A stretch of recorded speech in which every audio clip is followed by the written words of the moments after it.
What's going on, good people of the internet? I know that introduction is a little different, but James is not here tonight. It's actually just going to be me, as usual. I am Mary, haven't changed my name yet or anything. And I am sitting down with our good friend Kat. Hey, I'm glad to be here again. And we are going to talk about Runaways. Yes. So excited. I am very excited. I'm sure our listeners will be shocked to find out that I am a massive Runaways fan. And so James and Travis still haven't fully caught up on it yet, so I'm really excited to be able to sit down and talk with somebody who has read Runaways and loves it, because sometimes it kind of feels like I'm giving the boys a lecture.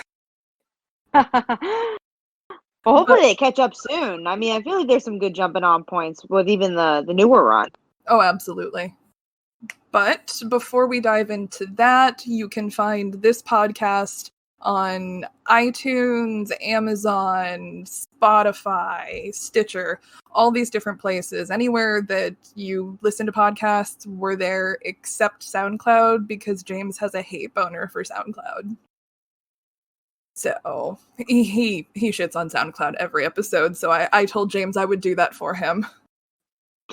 I'm glad that the plug of shitting on SoundCloud is in the podcast. I honestly, I never used SoundCloud ever, so I don't know if that helps that or not. But see, the only thing I really know about SoundCloud is that I see people like plug their SoundClouds off under like viral tweets and whatnot. True. I wonder why everyone has a SoundCloud. I don't know what they're trying to say on there, but I don't know. It remains a mystery. But before we dive into everyone's favorite group of Runaways, Kat, I know you have some really exciting things in the pipeline. Would you like to talk about that real quick? Yeah, of course. So right now I have a Kickstarter going on for my comic book. They Call Her the Dancer. It's about a young woman who's a dancer / assassin. When she was little, she witnessed her parents being murdered in front of her and never dealt with that trauma until now. We just launched and we just funded, which is really cool. So it hasn't even been a week and we're fully funded and we have 25 days left. So you have a good amount of time to back. But if you want to get the exclusive foil covers, those are actually going out really quickly. So I would back soon if you want one of those. But yeah, if you guys could go check it out, that'd be awesome. That sounds really exciting. Thank you. Yeah, I'm stoked about it. See, my wife used to dance, so the dancer turned assassin, that's very on brand for her, so I hope she gets to read it one of these days. So I love when like dancers actually read the book and tell me their experiences about all that. Okay, so let's go ahead and dive into it. I'm going to start because this is me giving our listeners a brief history lesson about Runaways. It was originally published in 2003 under Marvel's ill-fated Tsunami imprint. It was Marvel's response to the big manga boom that was happening in the early 2000s. So they launched a whole series of books to try and mimic the manga style and storylines. So we had a lot of really fun, fantastical stories. But Tsunami went belly up real quickly, and Runaways was one of the only books to actually survive that. Runaways very quickly became a cult favorite amongst Marvel fans and even comic book readers. It ran consistently until 2009, when it was canceled, and it actually did not see a proper return until 2017. during the Secret Wars 2 event, there was a Runaways tie-in written by Noelle Stevenson. Yes, the one from She-Ra. But it wasn't good. I didn't like it. Yeah, I don't remember any of the post Brian K. Vaughan Runaway stuff being that great. So until obviously Rainbow, but in between there was a dry spell for sure, and obviously not having any of the books. Oh yeah, I mean we had a few Runaways doing some interesting things. Nico primarily being the one bouncing around a lot. There was, God help me, Avengers Arena, where right, yeah, and she was in one too, because there was like 2 versions of that, right? There was Avengers Arena and then something else. Avengers Underground, I think. Okay. I think that was like a follow-up because that's when she hooks up with Alex again because he's in hell. Oh no. Oh yeah. And then more recently, Nico joined A-Force in both the Secret Wars event and the After Secret Wars book written by Kelly Thompson. I loved A-Force. I thought that was a lot of fun, especially the sequel. I mean, it's hard to do something that's tied into an event, but once they like got their own legs, that was a lot of fun. And just seeing Nico do her own thing was cool. Because I think the Secret Wars book was G. Willow Wilson and Marguerite Bennett, and it's a different creative team. You can tell what scenes were Marguerite Bennett because I love her to death. She's like, you know what? Fuck it. I'm just gonna do some shit. Like, for some of us, we've got a lot of readers that are just now getting into comics. Marguerite Bennett wrote Bombshells at DC, which is truly one of the strangest books I have ever read. So if you're looking for a good time, a very gay time, go ahead and check out Bombshells. It is a retelling of World War II with the women of the DC universe in the pin-up bombshell variant cover style fighting World War II. It is absolutely ridiculous. But, surprise, surprise, I'm getting off track. I want to say it was in about 2015 where we saw Runaways kind of resurface a little bit because there was news that a Runaways movie was in development for the MCU. However, that got shuttered very quickly. It just kind of disappeared as soon as it popped up. And then it kind of transitioned to a television adaptation on Hulu under the title of Marvel's Runaways. So we have a really interesting progression and then kind of a resurgence out of nowhere. And the current book, Volume 5, launched in 2017 ahead of the Hulu show.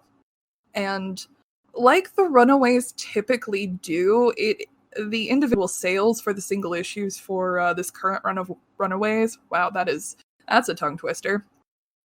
The single issue sales haven't been great, but it sells just good enough in trade that it's sticking around. So that kind of brings you up to date with a little bit of a history for it. So the original book was launched by Brian K. Vaughan and Adrian Alfona. My God, I cannot talk tonight. And launched in 2003. And it was, I would almost call it like a counterculture book. It's the Teen Titans, but not. I don't know. How would you try to sum up those first 18 issues? Whew. Oh man, that's so hard. It's interesting because I just had a conversation with somebody about this today on an interview where I think that Marvel and DC, but it's definitely Marvel, a lot of their mainstream books now are trying to copy what indie books do. And I think Runaways did that like 20 years early or 15 years early because it feels like an indie book in a lot of ways. And I think that's the best way to describe it. Oh, absolutely. And particularly since around that timeline, Brian K. Vaughan was just swinging out left and right because he was writing Y the Last Man around that time, which was a huge book coming out of Vertigo. Yeah. He made his name obviously with that, but yeah, he's always a big name, but especially back then. Oh hell yeah. But the original 18 issues is largely considered the best of it, because it when you read it, it was clearly designed to be a standalone story. But I think if my memory is correct, about halfway through those 18 issues, Marvel just threw money at the team and went, "Oh my god, do more." So it was clearly designed to be a self-contained story. And the basic story is that, you have these kids that get together, about once a year or so, because their parents are super wealthy philanthropists. Plot twist, they're super villains. And they find this out the hard way when they go snooping and find their parents committing human sacrifice. So the kids, in true teenage fashion, are kind of like, well, shit, what the hell do we do now? And they end up running away and eventually taking the fight to their parents. And it's just, Runaways is one of those books that's very hard to streamline the plot. And I know it's cliche to say this, but it's one of those books you actually have to sit down and experience, because there is the plot is so fun, the characters are so intense, and it's just really super engaging. Yeah, I think it's so weird because I want to say it's a character-driven book, because it totally is, but also the plot is so good for the book, especially those first 18 issues. But what's so fun about Runaways, and if we speak past the 18 issues, and I guess even now to the current run, it's always its own thing, right? Like, it's in the Marvel universe, you see the loners, you see Wolverine pop up every once in a while, but it's always so separate, and I think that's what makes the book so special, is that, yeah, it's part of Marvel, but doesn't really have to play by its rules. It's always kind of on the outside looking in. Yes, exactly. And I think that actually plays into the theme of the book, because the book deals a lot with, runaway teens and homelessness. That, I've always found that kind of to be the undercurrent of the book. That, they inevitably throughout the rest of the run, they bounce from place to place to place, Sometimes it's hard to put food on the table. There's one issue I really like where the character Victor Mancha and Molly are in a convenience store or grocery store, and Molly is a bit younger than the rest of them, and she wants to get this, sugary cereal with marshmallow, Lucky Charms, we'll just call it that. And Victor has to try and gently talk her down that Nico was only able to give them $19 because that's all the money they had. And the brand name cereal was expensive. So I think that was, it's a heartbreaking scene, because how do you, telling an 11-year-old kid that, no, I'm sorry, we don't have money for that. I mean, I grew up relatively underprivileged because, my dad was disabled, so only one parent could work. And I heard that a lot of, I'm sorry, sweetheart, we can't afford it. So that really hit home to me, and the book is full of little moments like that where it's just Brian K. Vaughan sneaking up on you going, hey, look at this. Yeah, it's hard to say, okay, it's a grounded book because there's time travel and all this, but the reason it's so successful and why it's such a memorable book, why it hits home for so many people, is because it is grounded. It is about these people. It's about the kids, and yeah, they have superpowers, but it's definitely not the main plot. It's sometimes not even touched upon very often. Like, could be issues where they don't use their powers at all. So yeah, that's why I particularly love the book. And I appreciate that they feel like real teenagers. Yeah, I agree with that. Because I think I first started reading it, I was about 12 or 13 when I first started reading it. I want to say it was about 04, because I had to do a lot of catch up. But to me, they always kind of seemed like the cool older kids in the neighborhood. And, going... Yeah, I was in high school, I think, when I read it too, so I think it was very relatable at that time. And like I said, they were kind of like always the cool older kids, and going back and rereading it as an adult, you're like, oh my god, these are a bunch of fucking teenagers.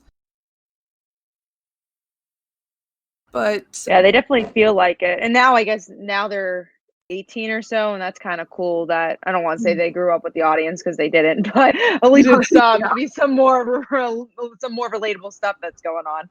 Oh yeah. And I mean, particularly for this book to come out in the very tumultuous period in comics that was the post 9/11 world. So everything was really tense. We had just gone back to war, kind of a thing. So comics took kind of a weird turn, and Runaways stood outside of that a little bit and, told you, hey, it's okay to be weird. It's okay to be queer. It's okay if you don't feel like you belong, because there is someone, you can make your own family. It is found family, probably in the most literal sense that I've seen. Oh yeah, I mean, even if like we were talking about the Teen Titans before, even if you compare to that, which is, when you think found family, you think, Titans Forever, but Runaways is definitely, I think, even more than the Teen Titans. You get to see that because they rely on each other, and the Teen Titans, in some regards, they do too, but like not to survive, maybe in the battlefield, but like the Runaways, they do it to survive too. They have to have each other's back, and also how much betrayal they've had too. So the idea of trust and how you build that is such a big important aspect of the book. Oh yeah, and I like that outsiders are typically kind of side-eyed for a while. But Yeah, true. okay, let me try to get myself back on track. The first point that I have is, what attracted us to the book? What really made you and I pick it up and go, oh my god, this is the book for me? I mean, for me, I think I was in high school. I was reading the Marvel Unlimited stuff. Like, I was a huge Spider-Girl fan, and I was just like really wanting to read high school things. Like, even now I'm 26 years old, and I still really like high school stories. And even when I was in like grammar school or elementary school, I really like high school stories because the opportunity, or I would say, because obviously they're not really in high school here, but like teen stories, is because you get a lot of people interacting that you normally wouldn't, right? As adults, like, I mean, maybe coworkers or whatever, but you surround yourself with people you want to surround yourself with. In high school and teenagers, sometimes you're stuck with somebody you don't want to really be interacting with, but you get a lot of juicy story out of it. So I think that's why I've always enjoyed high school teenage stories. And same for, I mean, the Runaways. These are all very different people, coming from very different backgrounds, even if they're all privileged. But seeing that be stripped away from them was so interesting, and I just love seeing them interact with each other and become friends. I mean, even though they were friends, but become better friends and become family. Was super interesting, and it comes from the diverse voices that are being put into the book. Is why I stayed, is those characters. I feel like there's so many comics that try, indie comics or Marvel or DC, they try to bring the next best teen hero, but a lot of times they all feel the same. They're all trying to be Peter Parker. But you have to bring a distinct voice, like Miss Marvel, right? The reason that was so successful, diversity, and also just she had such a unique voice. We hadn't seen her before, and it goes from having a Muslim hero, but then also having this person who was just a fan of superheroes. So going back to the Runaways, it's kind of a similar thing where it's just like these voices felt unique. They weren't trying to be Peter Parker. They weren't trying to be something that already existed. No, absolutely. And I think, to kind of touch on what you just said, those, diverse, interesting voices, that's really what pulled me into it too. Where it didn't feel like any other team at the time, because I think Young Justice was running around the same time. And, the Runaways always tried very hard to not be superheroes. Because, that's just that they were just trying to survive. I mean, granted, it's kind of, Brian K. Vaughan likes to do deconstructionism, and it was clearly a deconstruction of the superhero genre. And I want to touch on that with Rainbow a little later, because she kind of picked that mantle back up very well. And it's funny, I like to point out to some friends of mine that, certain Runaways have very similar power sets and even character traits to some of the Teen Titans. Nico and Carolina being Raven and Starfire, respectively. That's true. Yeah, never even put two and two together with that one.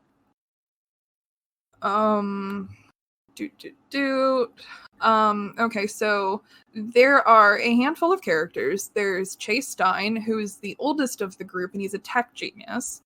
Then you have Nico Minoru, who is a magician, sort of, maybe, if that makes any sense. I don't even know if she'd be able to label herself. Oh yeah, and I mean, not to mention, there's a lot of inconsistency with her power set. True, yeah, especially as I like that now. Currently, they're trying to like work in like what is her powers and how they work. But like, yeah, previously it's like originally she had to like cut herself, and that's how she got her wand, and then that kind of changed. And I agree, it's been kind of inconsistent, but you could kind of understand like why they wanted to change it. But yeah, it's interesting to see that. But let's just say that her primary power is wielding the Staff of One, which is one of the most powerful magical artifacts in the Marvel Universe. Nico's damn near, omnipotent at sometimes. That, because I think in a recent issue of Rainbow Rowell's run, in a desperate bid to save Carolina, she summons the sun. Like, she casts a spell and the sun just comes up over the horizon, and I'm sitting here wondering, how does this affect the rest of the world? That would have been a good issue. Just seeing everyone but the Runaways and how they were affected by that. Right. And then you have Carolina Dean, who is, she's an alien from a planet called Magistane, and I think it's Magistane. I'm not 100% sure how to pronounce it these days. It's crazy about Carolina/Carolina. I feel like her whole entire thing is like, how do you pronounce anything that's connected to her? Because I know from the two, it's Carolina. And then, like, I know Rainbow calls her Carolina, and, like, me growing up, I always called her Carolina. So it's like anything attached to her. How the hell do you pronounce any of it? But she's essentially like a human, not human, but like rainbow kaleidoscope person. They have a particular power set. I always found her to be kind of a combination of Supergirl and Starfire, where she has light-based powers that are solar influenced. Like, if she's underground for too long, she can't power up. And she shoots little blasts of light out of her hand, and also a weirdly inconsistent power. They all have weirdly inconsistent power sets. I think after a while, people are like, who gives a crap if the Runaways have a working cannon? Let's just do whatever. I would say the only one who's been, like, really good at trying to keep the canon is Rainbow. Because I remember, even with Molly, which I'm sure we'll get to, like, she's supposed to get really tired after she uses her super strength. We never, like, in between, in that middle, you didn't really get to see it that often. But Rainbow does that a couple of times where she gets a little tired. I don't know if it happens as consistently, but I guess, like, is that really interesting to see on panel? Someone getting tired all the time. Oh yeah, and that particularly in like high stress situations, Molly has to stop and take a nap. So Molly, let's just jump to Molly. Molly Hayes is the youngest member of the group. At the start of the book, she was 11, and I think in Rainbow's run, she's now 13. But Molly is a mutant, and that was one of the more frustrating changes for the TV show. But Molly is a mutant, and her mutant abilities are just literal super strength. But, like Kat was just saying, their drawback to her power is that she doesn't really know how to control it, so she gets very tired very quickly. So, they could be fighting, this big monster or whatever, and she's overexerted herself too much, so then she has to find a place to sit so she can take a nap. And it has caused problems in the past, because they're like, great, we lost our bruiser. The next character that we get is Gertrude Yorks. Gert's primary power is the fact that she has a dinosaur. The dinosaur's name is Old Lace, who is a Deinonychus and not a Velociraptor. Everybody always likes to point that out in the book. And Gert dies a lot. And that honestly, that kind of seems to be Gert's primary plot point. If you've ever read a Brian K. Vaughan book, he likes to kill for shock value. I mean, oh yeah, for sure. Saga alone these days is just, oh my god. If you ever read Saga, don't fall in love with any of these characters, because they will die. I think the only one I could think of, and even though there was hints to death, was Paper Girls. I don't know if you've read it. but that one not. There's a lot of hints to it, but luckily there's some survival in that one.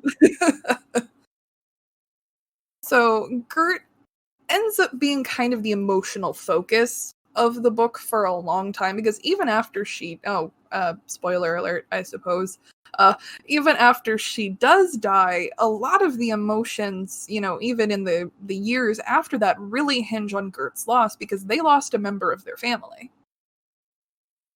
And the last person of the original Runaways is Alex Wilder, who was kind of the leader. He has no real special powers. He's just really smart. And he uses that to his advantage. And in the coming years, we pick up Victor Mancha, who is in the second run of the book, which was still written by Brian K. Vaughan. He's a cyborg who was built by Ultron. There's Clara. Clara doesn't stick around very long. They pick her up in a time travel adventure, and she's more or less just Poison Ivy. Yeah, she was a very okay character. It's like, oh, when she was gone, I'm like, all right, whatever. Yeah. Now, if we lost Victor, that'd be a bigger deal. But Carla, I didn't care too much about her. And honestly, neither did I. And then the biggest one is Zavin, who I will want to touch on later, because Zavin is a Skrull. And this is the time, it's around Secret Invasion. Marvel was really big into Skrulls are evil. And that's actually why Zavin is booted from the book, because Terry Moore was writing the book at the time, and he's the one that yeets Zavin into the sun, because he believed that there could be no good Skrulls. So that's why Zavin. Oh, yeah. That's why Zavin's pushed out of the book. So I always wish that someone would bring Zavin back. I feel like they're such a cool character, and I feel like there's so much potential. Rainbow has been hinting on her social media and whatnot that she's bringing a character back. Oof. And she said it's a character that people have been wanting to see come back for a while. And it has to be them. Oh yeah, it has to be them. All signs point to Zavin. Which, because the last time we left them was that they were pretending to be Carolina in space. That's been 10 years. Like, there's a lot there. Oh yeah. Because, Carolina is convicted of war crimes, of which she's not really responsible for. Like, it's Marvel rules, right? Yeah. Don't you think they would have forgotten about it by now? Yeah. But her home planet gets destroyed, and they blame her for it. So the special forces come and hunt her down, and we're like, we need to put you on trial. And Carolina's like, I guess. And Zavin's like, wait, no, hold up. I will go in your place. But because I keep accidentally going in that direction, let's go ahead and talk about some of the LGBTQ rep. Because I want to say, particularly for that time period, like 2003 to 2009, there's a lot of it in this series of books, and particularly with teen books, it was pretty unheard of at the time. To have, Yeah. I agree. Sorry, I stopped to take a drink of something. It's cool. But we don't really get a lot of it in the first 18 issues, but there are very strong hints that Carolina is gay. Because literally the first thing she says in the entire book is, Nico, you're so hot. Because she runs up to Nico, and we find out later on that she is desperately in love with Nico. It's honestly, it's like a damn soap opera. It is. And what's so cool about Carolina is I like that it was a slow burn, and I like that Brian, like you said, he knew from the beginning that she was a lesbian and that she was a queer character, and you could tell it was built up, and it took a really kind of long time. And I liked the slow burn because it felt real, it felt organic, and it just, and we still to this day sometimes don't get those type of stories in comics or in other media. So it was really cool to see that. And then also, especially in that time, I feel like there wasn't a lot of femme lesbian representation. No. So I think that's really interesting too. And I thought Brian did a very good job at it, even if he's not a queer writer, you could kind of tell that he did research of some sort, Oh, because it really it plays out here, and it's really shown well here. And yeah, and I think that's also really important, because someone might be able to see themselves in Carolina. I'm sure a lot of people saw themselves in oh Carolina. yeah. It was because I was coming out around that time, and I've told the internet my Batwoman sob story, but being able to look at Batwoman and be like, okay, this is the kind of character I want to be when I grow up, or not character but person. But I was able to look at Carolina and just kind of see, holy, I can be queer and be a teenager at the same time. Like, I don't have to wait to, be able to get comfortable with myself. I can do it now. Yeah, and it's cool that, again, she had a journey, right? Like, Yeah. once she came out, she was pretty comfortable, I guess, with it, right? She wasn't comfortable that Nico said no. She's No. very upset about that, but she is open, and very happy to be with Zavin after finding out that they can be a girl, and being open to her family slash friends about it. So it was a really cool way that they did it. Like, I think they still dealt with like the internalized homophobia, but in a very different way, a very subtle way that they did it.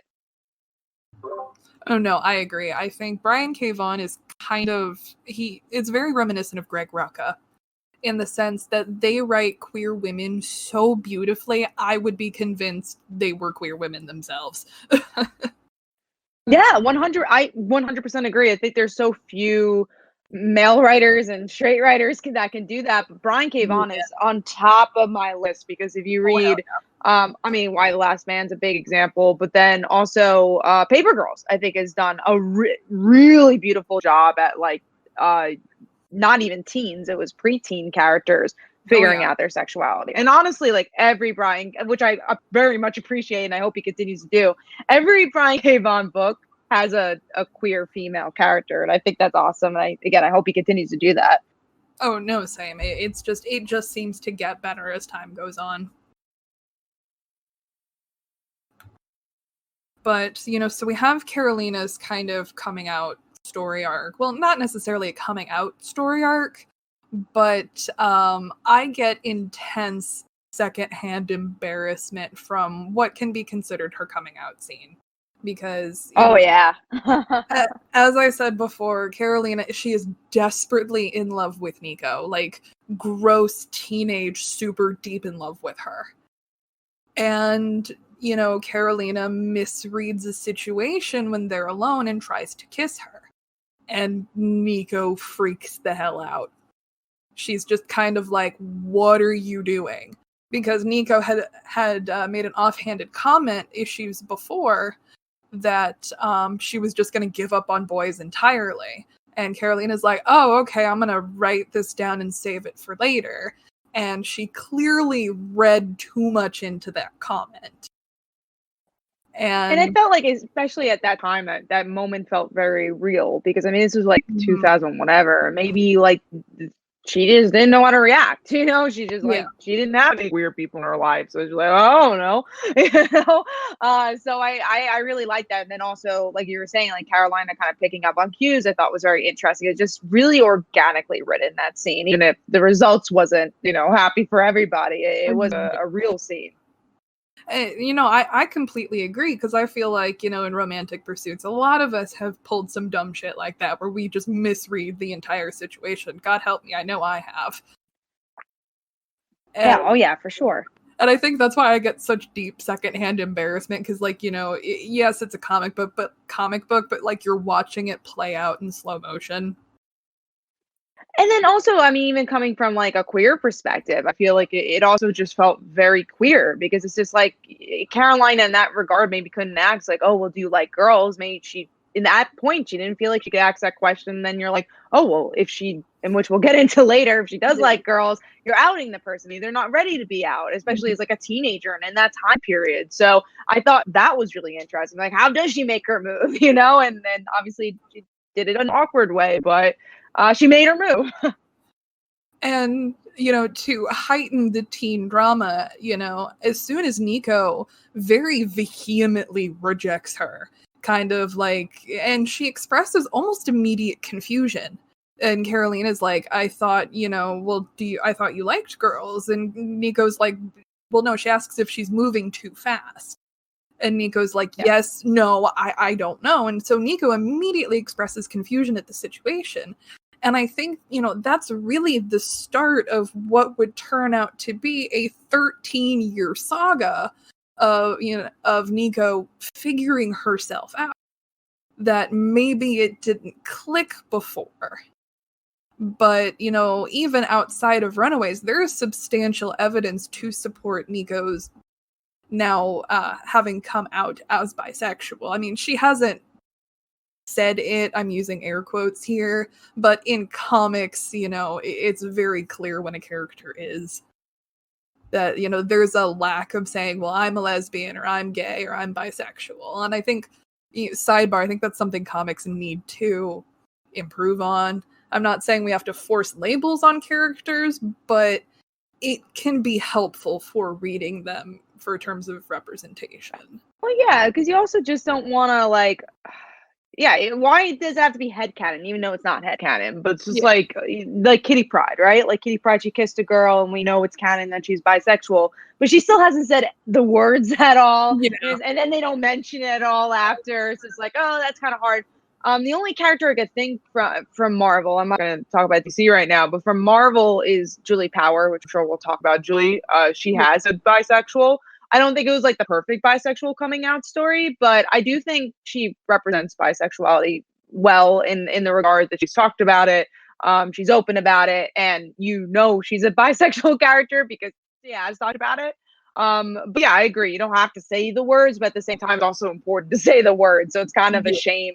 With Nico, maybe she doesn't have to, because we do very much know that she's bi, but character a character like Kitty Pryde, I feel like we need a little bit more confirmation on that side.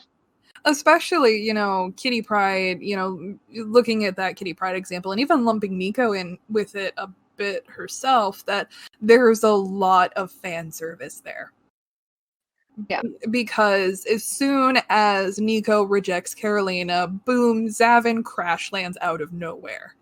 And, they pop out of their little capsule and guess what, Carolina? We're engaged.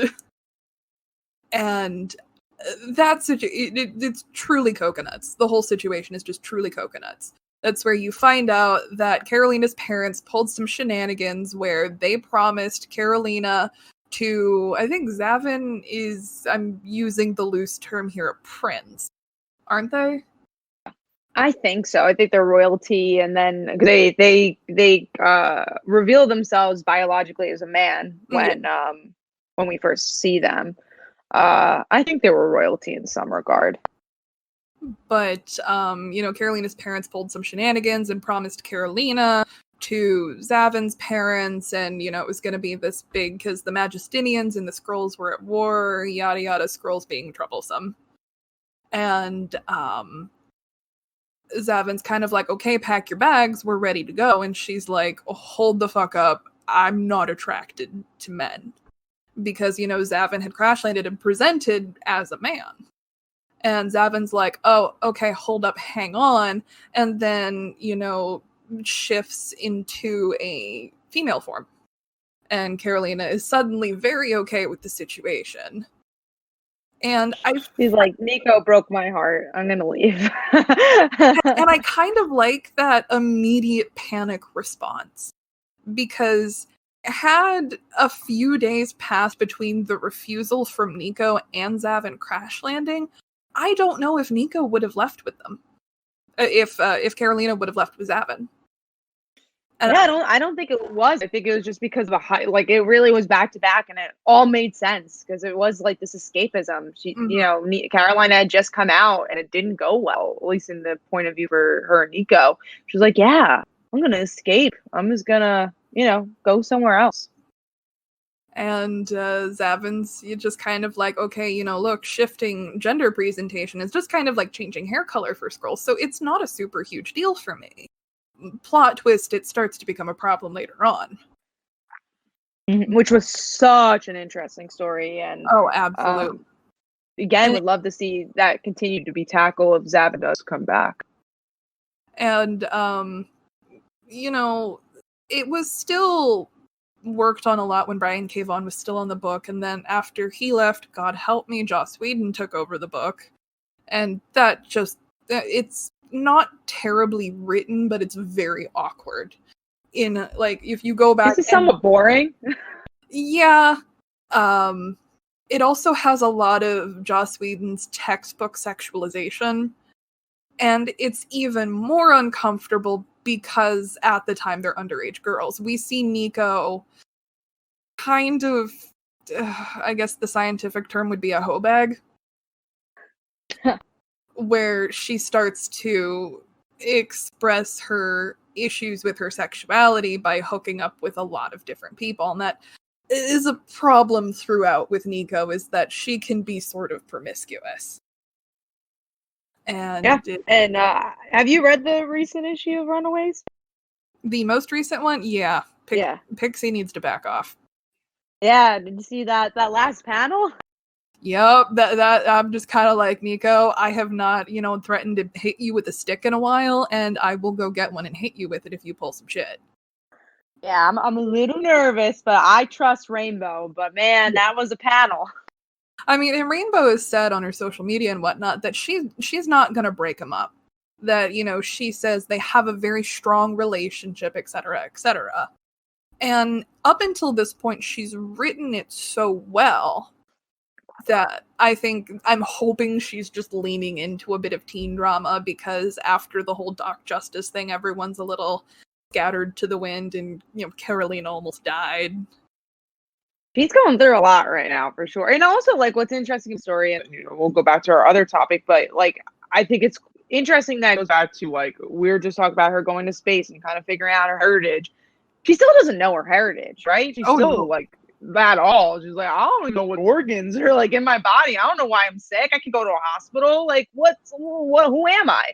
And I think that's super fascinating.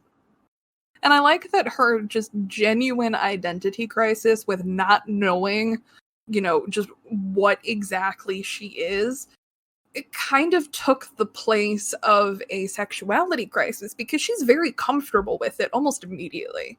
So, like, you can tell she's done a lot of the internal work and has fully accepted the fact that she is gay. So I think it's really interesting that kind of the, am I, can I call myself a human? Like, exterior wise, I am fully identical to a human, except the fact that I glow sometimes. So I like that it didn't fully replace it, but we still got to have an identity crisis while avoiding the, oh my god, I'm gay, I'm terrible, going to hell tropes. Yeah, no, I think it's a beautiful analogy, and I like that she continues to try to find herself. And I think that's a great part of her character. Absolutely. She is definitely my second favorite runaway. Nico is obviously my favorite. Caroline is my favorite, but Nico's my close second, so we reverse on that one. But and so Carolina does leave with Zavin for a while, and something that I think is interesting is that Nico points out, you're just leaving because I didn't kiss you. And Carolina's like, I mean, maybe, but whatever. It's like, bye. And it lasts for a while, too. Like, thinking in comic terms, like, I didn't read it when it was coming out, but that was, like, a lot of issues. You gotta wait a lot of months to get her back. I think it's at least 6 or 7 issues. I just remember beating my head against a wall going, oh my god, is she ever going to come back? Like, did they really just get rid of the gay person? And they do come back when the drama heightens. Gerd is killed. And, Carolina comes back, 20 seconds before Gerd is killed.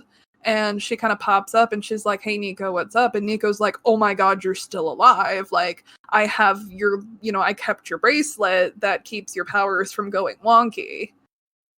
And I do think it's interesting that in the time that Carolina is gone, we see Nico kind of go through a crisis on her own. I think that's really when she starts to work out her own feelings. That 100%. Right away, she's like, oh man, maybe I missed her more than I thought I would. because there are a few scenes that I like. Is that one, when Carolina immediately leaves, she goes to grab Chase's switchblade so she can cut herself to summon the staff to magic Carolina back. She's like, wait a minute, I didn't think she was actually going to leave. And later on, there's a scene where she drags a bunch of Carolina's clothes into her room. And Chase comes in and he's like, yeah, I'm sorry she's gone too. And the scene that really hits me is that, Nico grew up, ironically, in a very religious family. And so she actually gets down on her knees and prays, just hoping that Carolina's all right, that Carolina will come back at some point. And her prayers are answered. Carolina does come back, but Zavin is with her, and she is still with Zavin.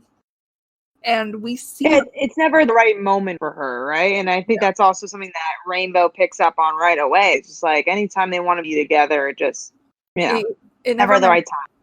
It never matches up. And where Nico gets to be kind of a problem is that Carolina is still very much in love with her. That they will have these tender moments when they're by themselves. And they break into honest-to-God fights sometimes. Because I think, God help me, it's during the Joss Whedon run, and this is one scene that I think was genuinely written very well, that Nico screws up a deal because she takes over as the de facto leader. And, she's on a roof, and Carolina comes up to see her, and wraps her arms around her like, hey, this isn't your fault. And they stand there in a very, tender moment, like, yes, they're best friends, and I'm using air quotes here, but it's a very clear sign of attraction from Carolina. And then Nico tries to be supportive about Zavin, but says something stupid and pisses off Carolina. And Carolina throws in her face, like, Zavin gives me what you can't or what you won't. And then she flies off and Nico starts to cry. So, there's very clearly more going on here. And that's kind of where I start to get the point that, Carolina and Zavin, they're not really all that good together. At least this is my opinion, is that I agree. Yeah, for sure. I think Carolina honestly treats Zavin like crap a lot of the time. I don't think she loved Zavin, and I think she loved the idea of Zavin. Oh, absolutely. I 100% agree that I think she loves Zavin and you cares for them very deeply, but she's in love with Nico. And unfortunately, later on, I think it was the same thing with Julie Powers. I think she really loved the idea of Julie and genuinely didn't want to lose her, but Julie recognized that Nico is a problem. Yeah, no, Julie is my girl. Julie will always be my girl. And yeah, no, I agree. I think, Julie, and it's so proven. And I loved how Rainbow Road is. Julie goes to visit Carolina and she's going out of her way to keep this long distance relationship. And Carolina just doesn't care. She's ignoring her girlfriend and Julie's just trying to be a good girlfriend. It never works out. And I love the way that unraveled because I think another writer wouldn't even have written it. Julie Power, for me, is the character that is always destined to have stories off panel. She's like, even their relationship was all off panel. We never ever really saw it. We saw a kiss here or there or whatever, but I'm so grateful that Rainbow wrote that story. And, I know they weren't together. And I do agree that Nico and Carolina are always the ones that deserve to be together. But I'm so glad that she gave the time for that story. And then obviously, Julie got her own story with Ricky, which I'm happy for. But but Nico's jealousy. What happened? I said I really liked Future Foundation. Me too. I'm so upset that it ended as early as it did. I'm really enjoying the current Power Pack series, and even if they're not really dealing with Julie as a main character, but they do reference her relationship and they reference her bisexuality, and that was a fear I had that they wouldn't even reference it because again, it's the girl who's destined to have everything off panel. But yeah, going back to even Nico from the last issue of Runaways is still jealous of Julie, which I think is so interesting. She's always making these little faces and I love it.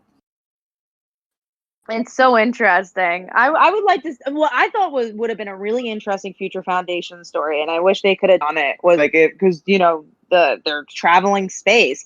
If Julie came face to face with Zavin and saw like Carolina's face, like that would have been awesome. No, I love the idea of Julie and Zavin. I don't know why, but I love the idea of them. And I think a lot of it. They deserve better, and they could find it in each other. And honestly, like Carolina, she treats them both like crap, and I don't even think she realizes she's doing it. But no, she definitely does. Something that affects me, not affects me, but something that strikes me very heavily is the fact that eventually Zavin goes into a full gender crisis because they know that Carolina is attracted to women. So they take a female presenting form when they're with Carolina, but they take a male presenting form when they're in battle because, they think it makes them look more intimidating as, a really big guy. And Zavin expresses, I think it's to Molly at one point, that they don't know who they are anymore. And this is really a time, between 03 and 09, gender really wasn't a huge conversation. I mean, non-binary, gender fluidity, or gender fluid, it wasn't a really big conversation at the time. And, Brian K. Vaughan has always kind of pushed ahead of that a little bit. And what I do like to remind people is that it's handled as well as it can be for the time it's written. Brian K. Vaughan. Yeah, at least there was a platform, right? Like that. Yeah. There was no stories like that. Everything has to start somewhere. And I think Brian K. Vaughan's biggest problem is that he's very timely. That his books hit the hardest in the time that they're written in. Because, Saga picked up towards the end of the Iraq War, so there's a lot of, anti-war commentary there that, if you're picking up Saga today, you might miss out on that. And, in the early issues of Runaways, it's, teenagers navigating this, post 9/11 world that, it was super scary at the time. And hell, even in Y the Last Man, we were seeing a lot of that too. So he's very timely, and sometimes, in accordance with modern standards, it doesn't always age well, but it has never been malicious. That he wasn't. Oh yeah, no, yeah. And unfortunately, I think sometimes people don't see that because I've had friends read Runaways and then they come back to me and say, I think Zavin was handled really poorly. And I'm like, you have to keep in mind the time of when this was written. And, BKV was in purely new territory. Like, he had a machete and that was about it, trying to hack through this jungle. And, oh god, I'm losing my train of thought. I told you that this was going to be a problem for me. James isn't here to corral me back in line. Well, I mean, one thing I think, did we want to touch a little bit more on... One thing I wanted to talk about is, I guess, Nico's bisexual journey in regard of, I mean, right? The saga of all of it. Like, do you feel like Rainbow handled the coming out or the idea of them being together well? I do.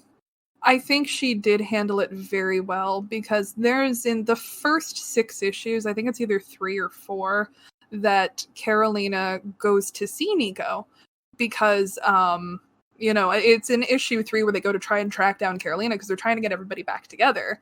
And Carolina has a moment, like, Gert has come back from the dead, but she has a bigger reaction to seeing Nico, and I think that is just peak lesbian drama. Very true. It's like, oh wait, that person was dead. My family member was dead, but Nico's back. And I love the symbolism too, because I mean, Rainbow and Krasinka, the mug, yeah, her heartbreak. It was so good. There's so many memorable moments there, but I agree. I think it was done really well. I mean, I guess the conversation for people are like, was it just for fan service? I'm like, no. That her bisexuality has always been built up. Just saying. Like, for anyone who doesn't see that, that's on them. But yeah, that's always been a buildup. I do think that it needs to be mentioned more, and I think her journey as a bisexual needs to be explored more, because it is a different journey than Carolina being a lesbian, and I don't think we get a lot of bisexual representation in that regard. Oh God, a lot by any means. I mean, again, the only character I can really think of is Julie, and I don't even think they've done her perfectly at all. Actually, but I think they at least try to touch on her bisexuality at points. But yeah, I think that's necessary to say, yeah, that is a different experience, and I don't think we've actually gotten that with Nico. No. And the 2 points that I really appreciated is that in the issue where Carolina goes to see her, Nico pulls a Nico and tries to kiss her. And Carolina's like, stop, I have a girlfriend. And, sidebar, that's something I've always appreciated about Carolina is that if she is in a relationship, she does not cheat. Like, sure, she's in love with Nico, but she doesn't, there's a lot of emotional stuff going on, but she never physically cheats, and I appreciate that. And I think to a degree that scene, kind of Carolina knows a little bit, but it's like, but you don't, because she just looks at Nico and says, why do you always do this? Like, why are you doing this to me? And Nico can't say the words. She just says, I don't know. And she actually holds off until that, until Julie does break up with Carolina, and she does it for her own good. And honestly, jumping back to Julie, I think Julie was owed that it shouldn't have been, because she's my favorite member of the Power Pack. Me too, by far. And I love the Power Pack, and I love all of them, but Julie's up there. And it was nice to kind of see her, yes, she broke her own heart doing it, but she did it on her terms for her own well-being. And it's very much in character. One thing I'll say is that, and so far everyone who recently have written Julie knows Julie's voice, because she has a very distinct voice as the older sister, and as but then she's also still a young adult and still trying to figure stuff out. And I thought Rainbow wrote her perfectly. Like, she has her head on her shoulders, but she's going through something really emotional, and she allows it to happen. And going back to even Julie's bisexuality, one thing I do like as well is that they actually did, in the loners, they hint her journey of being bisexual really well as well. I always love Julie, and I think she deserves more. But I think one of the things I have appreciated most about Nico's bisexual saga is that at no point has Rainbow shied away from her relationship with Victor. Is that it was for a long time that Nico was in a relationship with Victor Mancha. And obviously they're no longer together. Victor and Gert are together currently, much to the drama, much to Chase's chagrin. But, there have been multiple references to the fact that Victor and Nico used to date. And so I appreciate that, yes, we've been building up this relationship with Carolina this entire time, but there have been references to Victor being her ex-boyfriend. And they're still friendly, but there's kind of that wall of separation between them from time to time. That, they're not quite there yet, because Victor was also dead. The Runaways like to die a lot. They love to die. They all love it. I think Carolina and Molly are the only ones that haven't. Yeah, because Chase has, Nico has, yeah. Victor, Alex, Gert, everybody's just died at one point. And Caroline is on a ledge right now with what's going on with her. So, and she's on the verge. And the issue where they get together, nothing happens in the issue. It's just a bunch of relationship crap, and I love it. I think we need more issues like that. Filler issues are some of my favorite. But me too. I think they get a bad rap, but sometimes you have some the big moment with Doc Justice. It's okay, that was a really big arc. Sometimes you just need to slow things down and just talk about character, especially in a book like Runaways, which is all about character. Oh yeah. And I do love that, while Nico held back during the relationship, Carolina and Julie are broken up for about 34 seconds before Nico slides her way in. And what I appreciate is that, Nico has issues. She also has her own issues reading situations, and she very much pushes down her own emotions.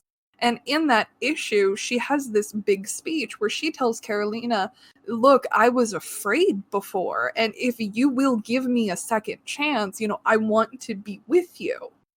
And, she has that moment of hesitation where it looks like she's going to balk again. But Carolina's just kind of like, great, you fucking did this to me again. And Nico's like, wait a minute, hold the fuck up. And she throws herself at her. But the fact that Nico actually acknowledged her emotions and said, look, yes, I'm afraid, but I want to be with you. Which traditionally, processing emotions is not something that we've seen Nico do a lot of before, because she's under a tremendous amount of stress almost constantly. Yeah, she's the mother hen right now. She's taking everything, and she's the leader. With someone she doesn't want to be. She doesn't even want this role, but she's like, all right, I guess the only one who fits it, so I'll do it. Yeah, and I think that's such a big moment. I'm glad it wasn't Carolina trying like, all right, come on, Nico, we know you like me. It was Nico pushing herself, and I think Rainbow has done a beautiful job with their relationship, and I'm glad, even with all the crazy stuff that's gone on in the book and all the kind of superhero stuff, she does take the time to write that relationship and make it organically fit within the story, and it is an important part of the story. Because I think it's it's at the very beginning of the Doc Justice arc where Carolina wants to go out and be a superhero, and Nico's like, fine, I guess. And they're sitting in the coffee shop and they're having a conversation, and it's just the cutest damn thing in the world. And, Nico's like, look, I just wanted to hang out with you tonight. And so, it's a very gentle, but at the same time, very loving relationship. And I am a little worried because with Pixie, and Pixie needs to step the fuck off, because I've been waiting a really long time for this, because when it finally happened, I just looked at the issue and I went, fucking finally. 13-year slow burn. I love slow burns, but I don't think they need to be 13 years long. No, that's a little bit too long. And then also, the big worry about, the drama is just that we don't know how long we're going to have this series for, if we're being honest. And even Rainbow's been honest about it. Please buy this book, because I think sales are decent, but I think they're probably going to get to 100 just so they can do the big 100th issue of Runaways overall. And that's coming up very soon. So from BKV's number 1 to whatever Rainbow's 100 issue would be, it will be 100 Runaway issues. And so I think after that point, I think then the book is really in trouble. Yeah. And one thing I think they should do, and the market's changing, make it a graphic novel series. Make it that it just comes out every year or whatever. Make it 6 issues. Stop selling the floppies. They don't do well. Fine. I love floppies, but I don't need it if I'm going to get more Runaway story. Just get it in a way that sells better. Or use other platforms. Use stuff like webtoons. You know how people who read Runaways on webtoons? Right. It's a teenage book. It's has slice of life aspects to it. Just find another place for a franchise. I think that will do you well, and obviously showed even with the Hulu show, which I'm sure we're going to talk about. It people like this book. And it's just, they do so much cool stuff with it. I'd say the one aspect that's largely missing is racial commentary, because the people of color in the cast, there's Victor, Nico, and Alex. There's not a lot of... It doesn't seem like there are enough POC characters to fully explore that dynamic, because Zavin, but both when they present as guy or they present as a girl, they are black.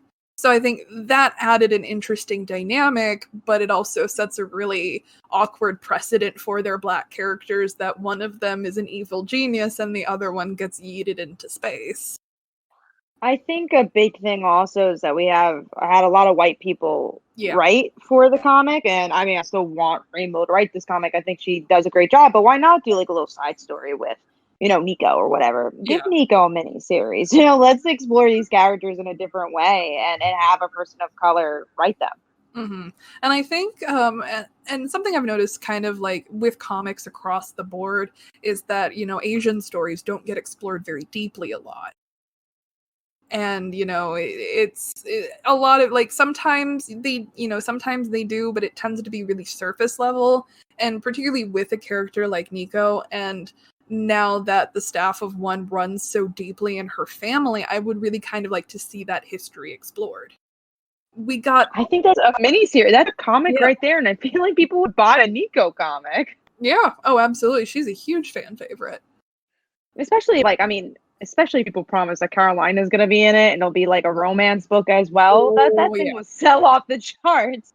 Oh yeah. A friend of mine said they need to bring back A-Force and just kind of like have Carolina pop up every couple of issues to do cute couple crap, and I'm like, take my money. Just I will throw Yeah. money at someone. And it's interesting too because we have Marvel Pride coming up. We have the anthology, and I'm sure. We know Carolina and Nico are gonna have a story in it, but I'm sure they're gonna have a big story in it. So it's like you do have anthologies with this, but like after Pride, what are you gonna do? Well, how are we gonna get these stories? Like, why can't we just get a gay slice of life book? Why can't Marvel release that? I think people would buy it. I mean, at this point, I'm about to threaten Marvel and DC both. Like, come on, give me something. Like, Exactly, something monthly, anything. That's all. see, that's why I miss Bombshell so damn much, is because I don't know, in terms of like, sapphic women, I don't know if a book can get gayer than that. Have you ever read Bombshells? I have. I haven't read it all the way through, but I've read definitely enough issues to know how gay it is, and Oh it's great, and it's awesome. And yeah, I do miss books like that. I do miss going to the, and I'm obviously we do have Runaways, but sometimes like last issue we didn't even get Carolina in the issue, which is fine because it's a Runaways book. It's not a Carolina Nico book. But like, yeah, I want to go to the comic book store once a month and be like, oh, this is gonna be gay. I'm excited to read this. I think at this point, I think the only books that I have that I can do that with are Runaways and New Mutants, because Karma, the new mutant that no one likes, is my favorite Marvel character of all time. So And they're definitely not shown enough. no, God no, just give me, because Vita Ayala is writing New Mutants right now. So like I'm lighting candles in hopes that maybe they will let Karma like just have a girlfriend or acknowledge that she's gay. Yeah, they really don't talk about it. But yeah, even again, we go back to Kitty Pryde, who kissed the girl, and you're like, oh, okay, cool, we're gonna get this. She's gonna be with Rachel, she's gonna be with Ileana. Who knows? She'll be with Emma. Nothing's happening. I'm like, oh my god. And then like I look at stuff like, I know this is maybe just my head canon, but like Spider Gwen, we have a bisexual writer was writing Spider Gwen, and he's like, oh, there's so much tension between Mary Jane and Gwen, and they don't do anything with that either. It's just like, oh, come on, just give me something. Mm-hmm. But, taking Runaways, LGBTQ narratives, why don't we kind of transition into Hulu's live action adaptation of The Runaways? And a lot of that, because the show had 3 seasons, I think it ended 2019. Yes. Yeah, it ended like somewhat recently. It was before the pandemic, so it was probably 2019 because it was right before the whole Disney Plus stuff. That's the reason it got canceled. If that didn't happen, I definitely think we would have season 4. Oh, absolutely. And I know they found out that it got canceled as they were filming the last 2 episodes. So they had to do drastic rewrites to kind of, and the finale, like the last 10 seconds of the finale, it's so open-ended that you're like, okay, we'll see in season 4. Wait, fuck. It is, but also the one thing I appreciate is that it gave me enough to say, okay, this was an ending, because you had the whole future stuff that you got to see. You're like, okay, I got to see it end, and I loved Runaways, and I'll just say that now. I mean, yes, I was a fan of the comic, but I absolutely loved it, and I think it was a show that actually grew with every season. Like, I really liked season 1. I was like, oh, some of the plot was a little clunky, even though I love these characters. And then season 2, okay, that was solid. And then season 3, I'm like, this was the best season ever, and then it ends. Season 3, they just went full comic book in season 3. And that's why it was great. I loved it so much. It's kind of like they opened up the comic books and just dumped it into the script. The only thing I really didn't like about season 1 is that I felt like they tried to make it too grounded in reality, if that makes any sense. And I think that's why season 2 and season 3 worked better, because like once they ran away, it's like, but I also like that they built the characters. Absolutely. I didn't love Molly. I think that was probably the only character I didn't love in the show. But I thought everyone else was really, really strong, and I feel like they very much. I mean, guess we'll go to the characters we want to talk about, Nico and Carolina. They were so good. There were some times in season 1, like I liked Carolina's coming out story, but there's times where like Gert was really pushing it. I'm like, oh, Gert wouldn't do that, you know, and it's just like that was kind of insensitive to Carolina, who's like trying to come out. But I really liked how Nico and Carolina got together. I thought that was great, and also screen time. There was so much screen time with them. That's like such a rarity to have that much screen time. They were the main characters of that show. Honestly, they absolutely were. I mean, hell, the entire plot of season 3 is really hinged on their relationship. And I think they had a wedding. Yeah. And something that I really appreciated most about the show, and this includes like the actual kids themselves and the parents, is the casting. The cast was perfect. Lyrica O'Connell and Virginia Gardner, they were perfect as Nico and Carolina. And it just all of the other actors whose names elude me at the moment, it's just the casting was so good, and they really fell in love with these characters, because I'd watched some interviews and behind the scenes stuff, and they all read as much as they could. And you know, I got pretty I'm a fandom junkie, so I got pretty deep into it. And you know, I like to scroll through the actors' social media and whatnot just to see what they're talking about.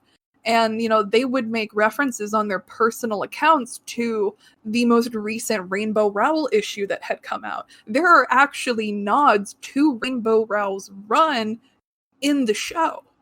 Like, yeah, the whole Julie ending was definitely a nod.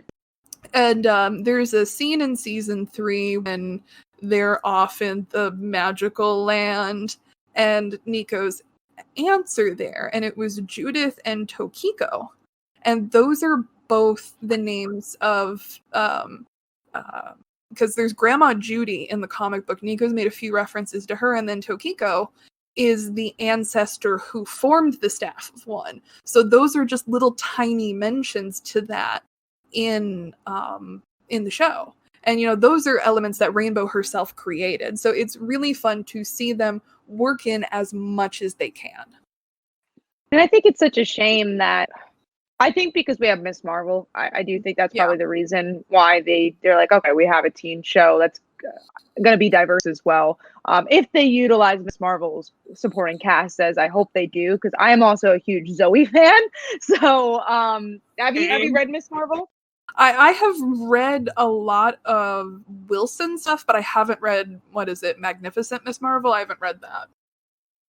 It wasn't as strong of a volume as obviously Wilson's. But yeah, Zoe, I absolutely adore her coming out story. I absolutely adore her character arc of how she comes out and how she changes as a person. So I really hope Miss Marvel, the TV show, does that. Cause I feel like that's a character like not many people, maybe me, you. There's like probably a handful of people even know her name. So I'm hoping they do something with her. I think that's such a special story that still needs to be told. And in a similar vein to Carolina's story, like a different character, but like a femme character who's trying to figure out herself, and that representation is still important too. I mean, any queer representation is important, but I think, you know, people being able to see themselves, I love that. So anyways, going back to the whole Runaways thing, I wish it'd come back.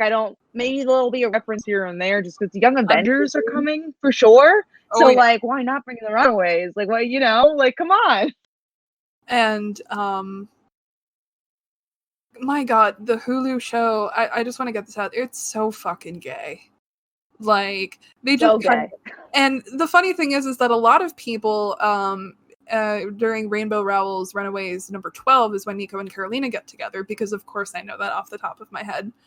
There are a lot of people that actually accused the comic doing that to synergize with the show. And the showrunners and Rainbow herself came out and basically said, no. Rainbow said it was in my original pitch before the show had even been announced. that, And are you surprised by that? Because like if you're like reading from the issue 1, that's what they were setting up to. Oh yeah. And it's, she said, look, even before, the original pitch I made to Marvel, even before we workshopped everything, that was in the pitch, is that I would put them together. And she said, I haven't even seen the show. She said that she's not going to watch the show until she's done on the book, because she doesn't want elements of the show to influence what she's doing. And I can respect that, but at the same time, like, they referenced your stuff and you should watch it. Oh yeah, especially at this point. Yeah. This is over. So and I thought that Nico and Carolina were handled very well. It was a subversion of the scene where Carolina does come out, because, it's in the end of season 1 where, Carolina is still stupid in love with Nico, and Nico's just kind of like having her thing with Alex. So I like that we do still get to see both sides of her bisexuality. And I honestly, in some regards, did a better job maybe in the show than the comics and bisexuality aspects. And, the end of her relationship with Alex was very believable, because she's like, you fucked up, no thank you. And, Carolina kind of pulls her off to the side. I think, they're masquerading at a school dance, and leans in to kiss her. And Nico, she kind of pulls back a little bit, and then she just goes for it. And so the acting between those two actors, from like what I loved from season 1, honestly, all their stuff is just their facial expressions said it all. Like the cutesiness of their stuff, like the second time that Carolina and Nico kisses, and like how happy she is about it. I love their acting. It's so good. It's so good. And the chemistry just between the entire cast, it I think that actually made the show a lot more enjoyable. Is that, you could tell that this was a functioning chemistry. And I know there was some drama behind the scenes, but there's always drama behind the scenes with every show. But even if there were problems, they never brought that to the screen. I didn't even know they were. I think it's just typical actor drama. It happens with every show and every movie, Yeah, no, I agree with that. And like you said, either way, it didn't show. And I think they promoted the show very well on their like social medias, and they interacted with each other to do so. So, yeah, it is just such a great, beautiful show. I'm glad we got 3 seasons of it. I know I wish I had more, but it from beginning to end, it was a good show. And I could go back to it 5 years later and still enjoy it. And I think that's important. Again, Marvel, it's Marvel. I really think there's an opportunity for them to reference it if one of the actors is interested to come back. Oh, and I think any or all of them would in a heartbeat. Yeah, I don't see it be like, oh no, I can't do that. They all seem very attached to the characters. I think the only character that would probably have a reason to be there, maybe 2. I want to say Carolina, just because she is a queer character. Marvel's been getting a lot of heat for not having a lot of queer characters, and everyone forgetting that she's the first MCU queer character. And then Nico. I think Nico would probably be the one character that would show up and actually have something to do. Because we're getting very close to the original A-Force team. That, Tatiana Maslany is going to be She-Hulk, and I'm still very excited about that. Like, me too, yeah. People are like, oh, this is great for her career. And I'm like, no, this is great for Marvel. She is just brilliant. And She-Hulk as a character. Hopefully she gets more to do after. I think a lot of people are going to fall in love with Jen, who's a great character. I'm a huge fan of Orphan Black, so I'm kind of a Maslany fangirl. But so we're getting very close to the original lineup. I think honestly the only people that we're missing in the MCU is Dazzler and Singularity. And we have Dazzler from the X-Men franchise. They stuck her in for about 30 seconds. So like a very small reference. I'm on board with, just bringing her over if it means that we get an A-Force show. I love to see that. And I mean, I think it's definitely possible with the type of shows we have now. And also Dazzler, that girl doesn't get enough love. I love Dazzler to pieces. And I think there hasn't been a writer that has done anything with her, And I think there's just such a tapped potential to write a really awesome book with Dazzler. I think Max Visaggio had a one-shot not too long ago that it was just a Dazzler one shot. It was all right, but I think there's I remember being somewhat forgettable. I don't remember anything about it, just besides that the one shot existed and I was very excited. And then when I read it, I was like, oh, okay, that was fine. Yeah, it's not one of those books that you're gonna like re-reference. But the actual plot of the Hulu show does depart from the comics a little bit. But I know Brian K. Vaughan was involved with the show, and I think for season 1, I remember reading something where he said that this is a lot of what he originally wanted to do with the book. So, and I don't mind the changes because I think if it's an adaptation, you want to have some changes. And again, I know season 1 was a little slow, but you got to know the characters because of it. And I think season 2 and season 3 were so strong because you spent that time in season 1. So I don't mind it that they didn't run away right away. In some regards, I kind of liked it. Oh, I love that scene at the very end of season 1 where, I think it's Alex who just says run. And, you've got this shot of them running down the alley and like, it was just so perfect of a shot. Season 2, I'd say of the 3, it's probably my least favorite of the 3, but yeah. I still really enjoyed it. And season 3 is absolutely coconuts. Like, it is just bonkers out there. And it's perfect because it's just the amount of Runaways weirdness that we expect in the comics. And what's interesting about the show too is that the parents are still around. So, and they're not. I guess the one negative of Runaways, and it did what it had to do for the comic, is that the parents are 2-dimensional. They're just kind of there, right? They're just villains to attack. But these parents, you're like, oh, they're people. And I do appreciate in the comics, like, they're generically laughably evil on purpose. But I did like the subversion that came in the show that, we got to know the parents. I think some episodes, the parents had more screen time. Especially in season 1. Oh, yeah, considering what the second episode is just the first episode from the parents' perspective. And that was super interesting. And yeah, it's kind of cool once you get to season 3, there's even some like allyship. Like once you get to Carolina's mom, like she's pregnant and they like keep her in the hostel. And like that wouldn't happen in the comics. It's kind of interesting to see like the different sides, the different they kept switching sides at some point. I think one of the biggest the show that I wanted to touch on was the fact that, they did do Zavin in the show. But there were issues because Zavin couldn't be a Skrull. And from what I understand, they were explicitly told Zavin cannot be a Skrull. We want them for Captain Marvel. And ironically, with Dark Phoenix on the Fox side of the Marvel spectrum, that's where they ran into trouble as well with Dark Phoenix. Because Jessica Chastain has later said, no, we were supposed to be Skrulls. But, Disney pulled some shenanigans and they wanted the Skrulls for Captain Marvel. So they had to pull some weirdness with Zavin. And we didn't get as much, really, if any, of Zavin's non-binary nature. Like, it was there, but it wasn't... They didn't really do anything with it, and the actress is... the actor portraying Zavin is a woman. I do believe they're cis. She's cis. I'm not 100% certain, so if I'm wrong, I apologize. But, they do a good job with it, but Nico and Carolina are already as together as they're going to be when Zavin pops up. And I do like that we get to see a lot of Nico's jealousy, because jealous Nico is best Nico. And she's jealous a lot. So. Oh, yeah. Especially when it has to do with her girl Carolina.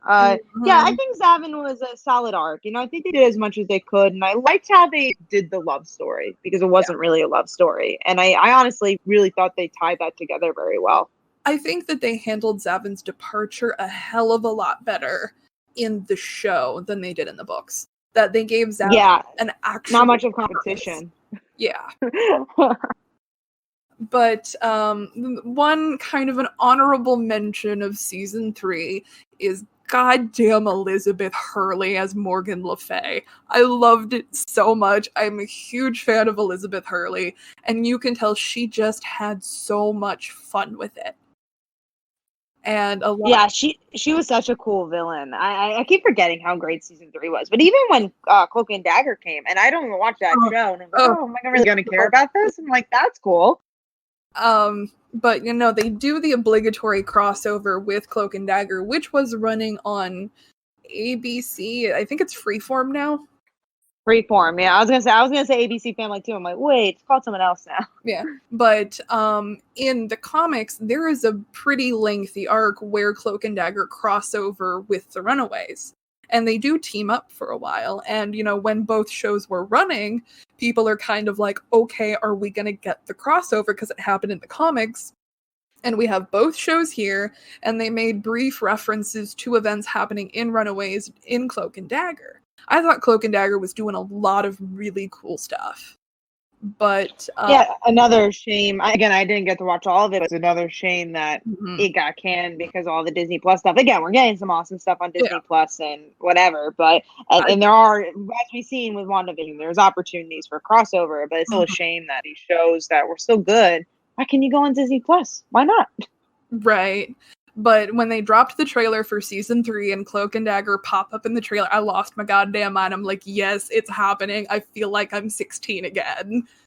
And it was really funny, just looking at the fandom, going on Reddit, doing the basic fandom stuff and seeing a lot of, teenagers, we're talking like 13 to 17, really getting into the show and wanting to explore the comic books. And I think Runaways may have been a really effective example of how a show can pull in comic readers, new readers.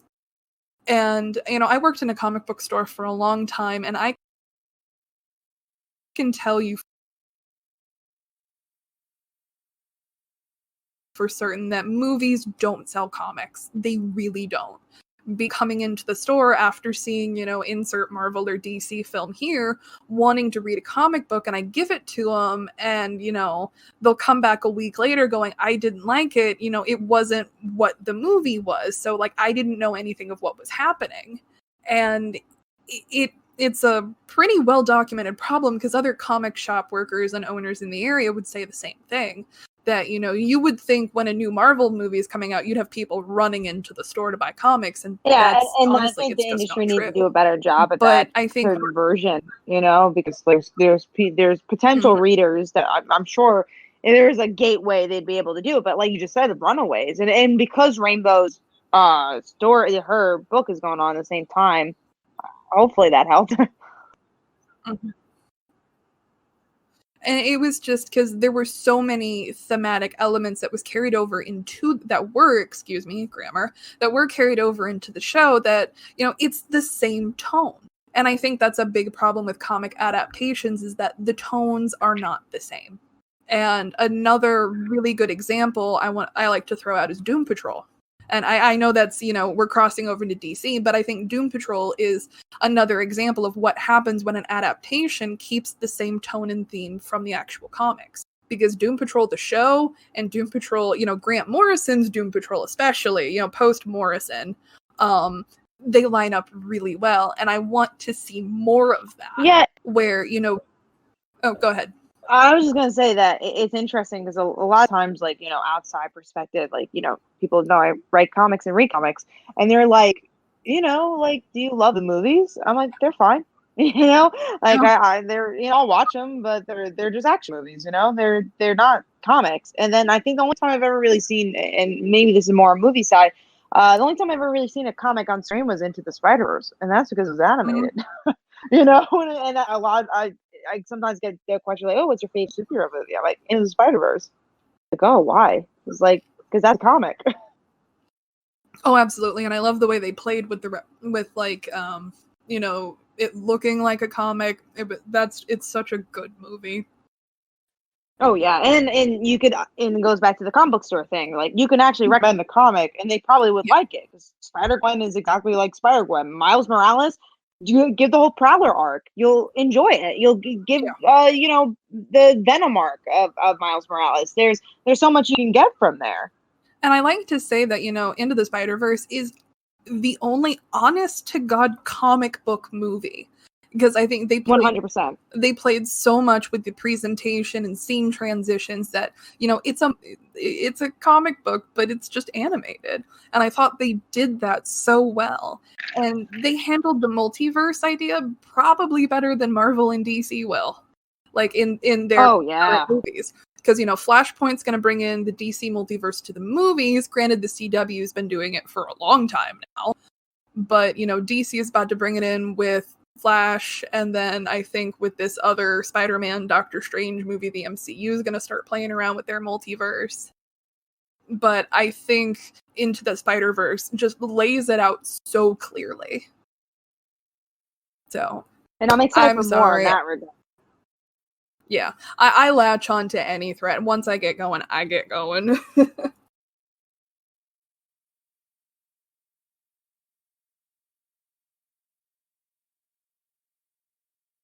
But looking at the agenda, is there anything in particular about the comics or the show that you want to touch on? Because we've touched on most of the stuff that I laid out, but I want to make sure that, you know, you have time to talk about something that, you know, you're really passionate about when it comes to this book.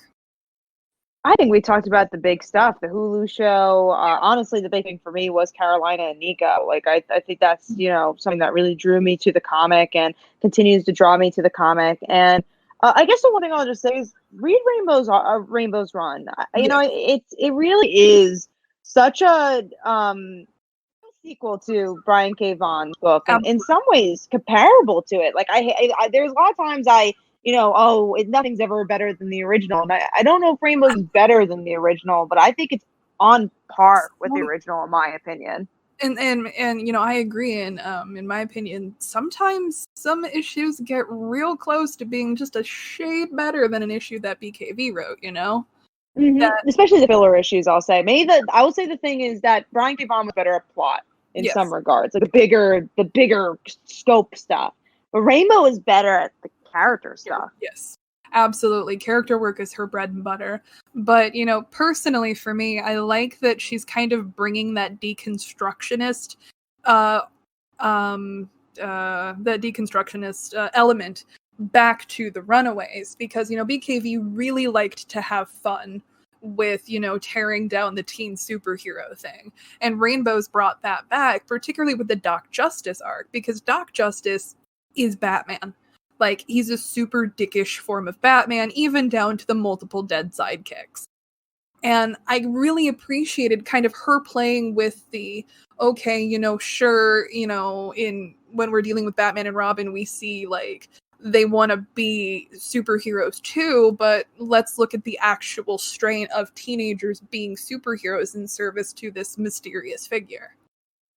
And something I do appreciate is that when Brian K. Vaughan was writing Runaways at the same, like 2003, 2004, I believe he was writing Batman at the same time. So there are actually multiple Batman jokes in Brian K. Vaughan's original run. That when they're finding the hostel in one of the caves, the hostel's an underground hotel, which I would stay at an underground hotel. I don't know about you, but I think that would be a lot of fun. I think at least it's something different. It's an experience. One thing I also appreciate that he always references, nothing to do with comics, but he always references the Beatles. Yes. Always appreciate that. Right down to Carolina's name. Lucy in the Sky. Yeah. But, you know, so there are multiple Batman jokes. You know, they're like, oh, is this the caves where they shot that old Batman TV show? And I think my favorite part is when they're in New York and Spider-Man swoops down and Victor's like, oh my God. And Spider-Man's like, yes, I'm Batman. But in Rainbow's Run, she refers to something as somebody's kryptonite. That, you know, they're bringing along Old Lace to fight this immortal 13-year-old girl because Runaways. And she's like, and Gert's like, who knows, maybe dinosaurs are her kryptonite. And so getting those cutesy little references that were fan service in the original run, getting that back now, it's just a lot of fun. And I think Rainbow's attention to detail is really par none at this point. Oh, 100%. There's just so many layers. Like, if you read one issue, you could read 3 times and find something different. Also, another thing, let's respect the art team as well, because, I mean, you have Chris Enka, but then you have Andre, right? That's Andreas, who's doing the art now, who did a really good job at, you know, giving their own style, but matching Chris's facial expressions so and being able to look like it actually looks consistent, and that especially for it's a longer run for a modern Marvel comic, and it all looks consistent besides maybe one issue. There's a different artist. I think it is you talking about the ones where the Gaborum first come back. Yeah, which I didn't love the art for that, but I was not a fan. But the fact that when Andreas came in to take over for Chris Anka, Anka was very, very into the fashion of it. So, you would see, Nico and Carolina and Gert and Chase wearing these really cool outfits. And he worked so hard on the fashion. I mean, my God, those dresses alone for issue 12. Oh, yeah. And it was really nice to see Andreas kind of keep up with that. I mean, we're talking the hairstyles, facial expression, the clothing, but still adding his own elements to it. I honestly wish all artist transitions were this smooth and enjoyable. But I've never seen a transition this smooth, ever. I really cannot think of another comic that has done this. And I think the series it's on is third artist. I think we have a new artist coming in. Oh, really? I didn't even know that. I forget what her name is, but I know she's coming in, and I'm really hoping that she kind of keeps up with that, because Anka is still doing the cover art, and I at least appreciate that he did not leave the book completely. I think he loved the characters too much. Even though he's a very big man, I think it is cool that he's doing the cover art and all that. But yeah, I there's just so much respect for that volume. It's just, we all read a lot of comic books here, and I've been, I've been reading comic books for a very long time. Sometimes when you're getting in the grain of stuff, it's hard to get, like, you're going in the comic book store and you're like, oh my God, I literally can't wait for this book. I want to wake up the next morning to read this book. Like, I was like, okay, cool, Wednesday's here. These are the comics I'm going to read, especially as you review books. And sometimes a lot of times you get to read the books beforehand. So, but yeah, with Runaways, it's just like, all right, Wednesday's here. I'm really excited. I literally can't wait for the next day because Runaways is here. Same thing was for me for Paper Girls as well, and any Brian K. Vaughan stuff. But yeah, it's a rarity, but Runaways is that one rarity I would say right now where I'm like, oh my God, I can't wait. Because I know even if it's a lower issue, I know it's going to be a great issue. And I just hate that it's on kind of like a 2 to 3 month schedule now. Yeah, but once we're getting it, I'm like, all right, we're getting issues. I'm okay. I can wait. And it's just, I hate it when you, like, because I read, and when the new issue comes out, I read it, and I blow through single issues way too fast. Like, I don't take my time. I'm like, oh my God, what's going to happen? And then I get to the end, and I'm like, shit, now I have to wait 4 years for the next one. But it is just a series that, I fell in love with such a long time ago.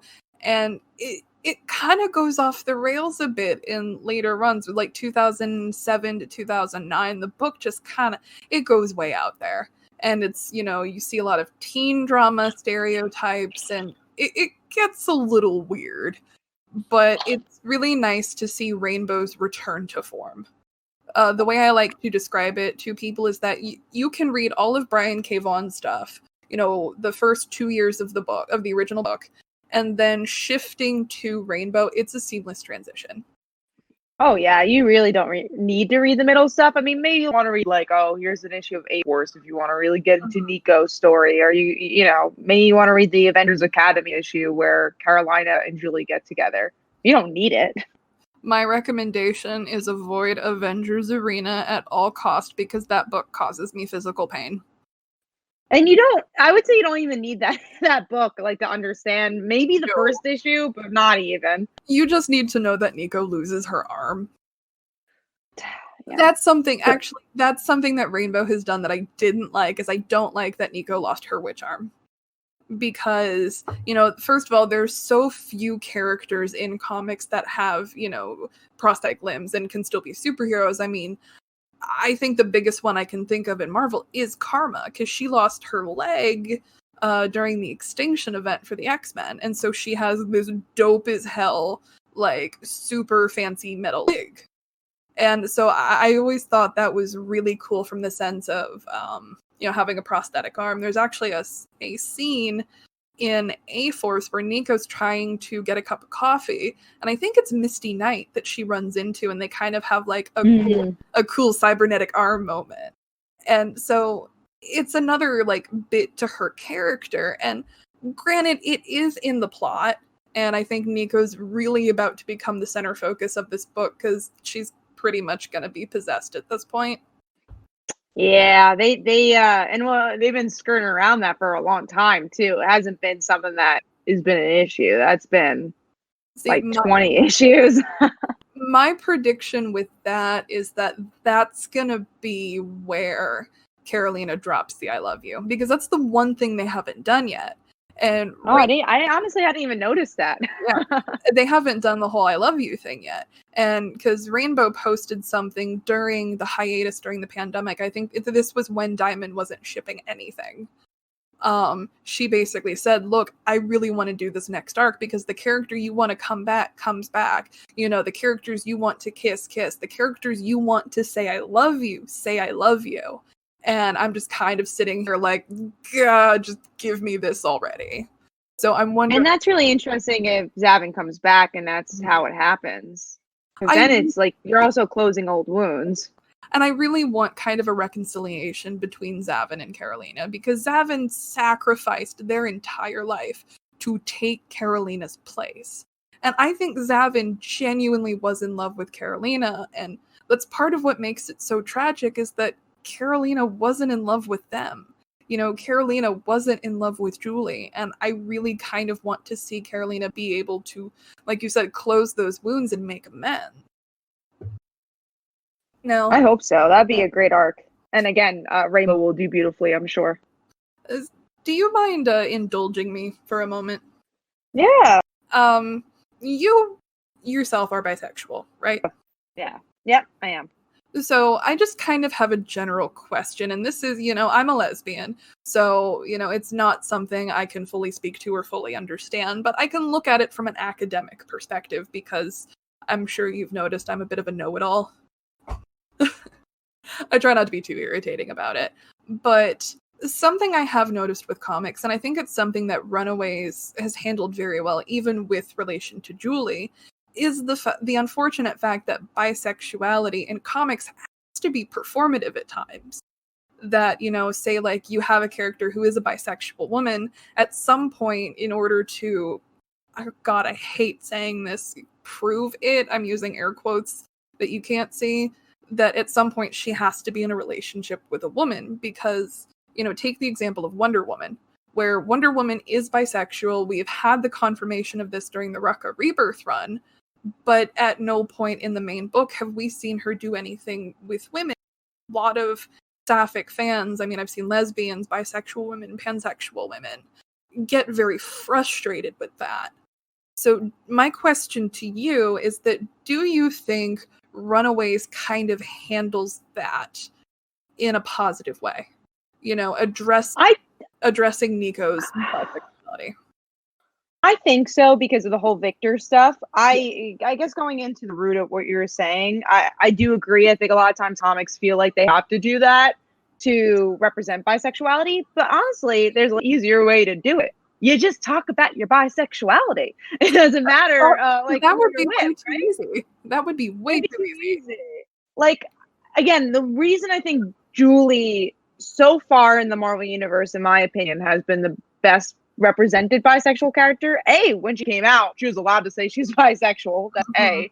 And even though, like, as of right now, we've been seeing her only lean towards girls. We've never seen her in a relationship with a guy, which is totally fine. That doesn't, you know, that's not unvalidate her bisexuality, but she has to say it, right? She has to, and she has said it. Like, she's like, I'm bi, and like, just talk about it. Talk about the experience of being bi and how that's different of being gay. And I think these characters don't tend to do it, and I don't think Nico's done it. And that's the one irking I have. It's like, yes, you know, she's bi, and there's confirmations of it. Again, we go back to the Kitty stuff where it's like, yeah, it's kind of confirmed she's bi, but they've never really, if you really want to dig deep, they kind of haven't. So, but Nico 100% is bi. We know it because of the male relationships. But yeah, I think that's what needs to be better, is just like talk about bisexuality, talk about the experience of being bi, and tell real bi stories. And you have bi creators out there. I mean, I know James Tynion's working for DC, but you have Cantwell, who's working for Iron Man right now. You have bisexual creators. Let them tell their stories as well. And I think that's the big thing I have not really ever seen in comics, and I think that needs to be fixed. And that goes into like, okay, this person never has to date a girl. Like that doesn't mean they're not bisexual. They never have to date a guy. That doesn't mean they're not bisexual. It's just it has to be talked about. Yeah. So sorry, that's been something that's been ruminating in my head for a while, and I was just curious as to what your opinion was. I didn't really mean to put you on the spot, and I'm sorry if I did. No, I'm so happy you allowed me to talk about it. I mean, I always love talking about my bisexuality, so I'm always happy to talk about it. But yeah, I think it's an important thing, and I think it's something the media and comics in particular have not gotten right, in all honesty. They just haven't. As a bisexual, I don't have a character to really look up to, if I'm being honest. Like, who do I have? Harley Quinn? Maybe? And that's not what I want to look up. I don't want to look up to. So like I really can't think of any other bi characters besides Julie. And I don't even know if her coming out was perfect because and this is nothing bad or good, but she also shared her coming out experience with someone else. And it was kind of like an afterthought in that regard. She was like, yeah, I guess I'm bi. Is that the scene in Avengers Academy? Yeah, it's with what's Stryker? I think so. But something I also appreciated was that in Future Foundation, when she meets up with her brother again, she's just kind of like, okay, here's this thing. I came out as bi and my girlfriend broke up with me. And he's like, ooh, that's rough. But, and that's what I loved about, and again, Julie having good representation in that regard. She's allowed to say the word. Yeah. And I think, honestly, like, all praise to Jeremy Whitley for that, because if you look at his larger body of work, he has done fantastic things with queer representation, particularly with women. I do think there is a dearth of, like, queer male characters, and I think that's something comics need to get better about. But I agree. I don't know if you've ever read, like, Raven the Pirate Princess, which is a huge indie book Jeremy Whitley has done. And I read pieces of it. I know he does like a lot of, and also just Unstoppable Wasp. I have read that, and that's also he did a great job with that as well. Mm-hmm. So I always like to take time to point out non-queer creators that I suppose I could have just said straight, you know what I mean, that really bust their asses to get it right. I agree, and you could tell. I don't want to go. I don't know how you feel about this coming out, but Iceman, like I don't think that was done very well, and like I do believe I love that he's a gay character, but I don't think anyone's really handled him very well. And the coming out that he was outed, and it's just like okay, and it was written by a straight guy, but then you get the differences of Brian K. Vaughan, who wrote this really well-crafted story, and it shows that straight writers are allowed to write queer characters, but please, like, do your research, ask people. I remember you talked about Iceman I'm using air quotes again, coming out. I was working at the comic book shop that had a shipping warehouse attached to it, and I was in the warehouse.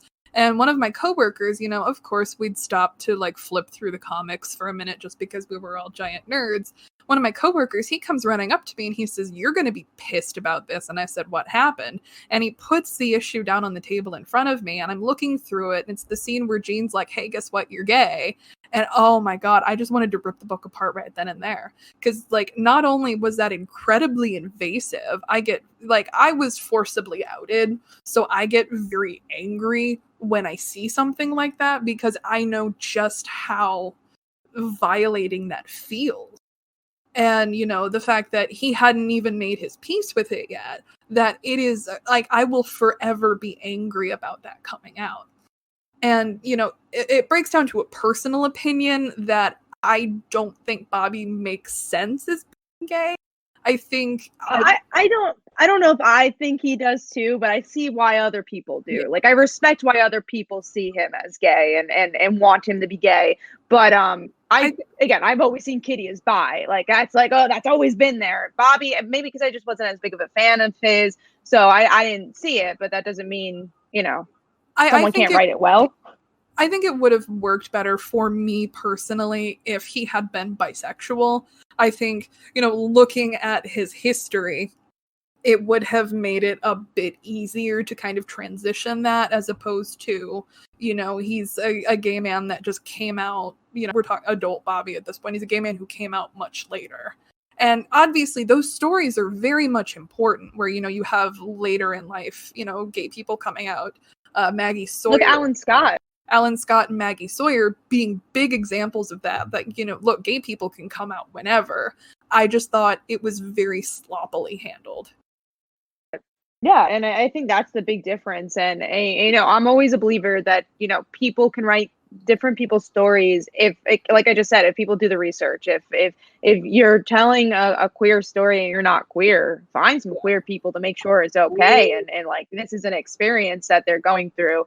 And again, Brian K. Vaughan, he does that in stride. I think Jeremy Whitley does that in stride, and I hope we get to see more creators like that, and obviously more queer creators writing queer stuff. At the same time, as a queer creator myself, I don't want to only write queer stuff. Like I want to write as much as I can. So I don't believe in pigeonholing, but I do believe in research. Yeah, and I just want more. Like, I'm using gay as an umbrella term, but I just want more gay stuff. Like.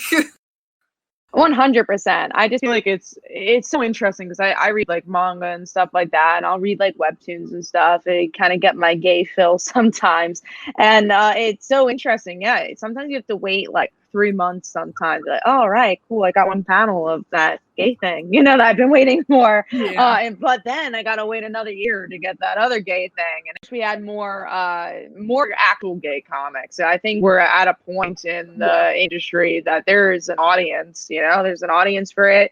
Even if it's not Marvel or DC, like, I guess indie comics are kind of doing it, but I just want to see more of it. I just want to see, like, again, why can't Caroline and Nico have their own book?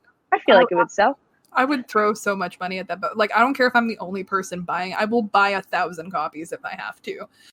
Me too. I'll give it out to friends.